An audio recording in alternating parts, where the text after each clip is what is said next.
Demystifying Seminar.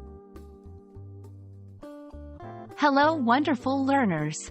Today, we're diving deep into the term seminar. Ever come across this word and wondered what it really means? Let's unravel its significance in the world of learning and communication. The word seminar is often used in educational contexts. At its core, a seminar refers to a conference or meeting where a specific topic is discussed. It's an avenue for people to gather, share, and gain insights on a particular subject. Focused topic. Every seminar revolves around a specific theme or subject matter. Interactive. Unlike lectures where one person does most of the talking, seminars encourage active participation from attendees. Experts on board.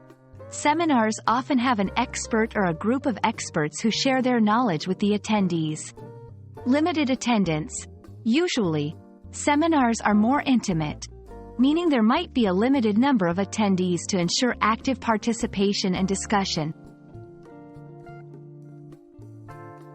You might encounter the term seminar in various settings such as 1. Academic institutions. Universities and colleges frequently conduct seminars on various research topics. 2. Businesses. Companies might hold seminars to discuss industry trends, innovations, or training methods. 3. Community centers.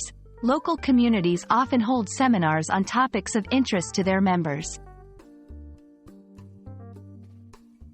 Sometimes, the term seminar is used interchangeably with workshop. However, they have subtle differences. Seminars, more discussion-oriented and typically have a knowledge-sharing approach. Workshops, more hands-on, where attendees actively participate in doing tasks or exercises related to the topic. And that wraps up our exploration on seminar. Remember, seminars are a fantastic way to deepen your knowledge, engage in meaningful discussions, and connect with experts and peers in the field. We hope this video has shed light on this fascinating concept. Until next time, keep learning and exploring.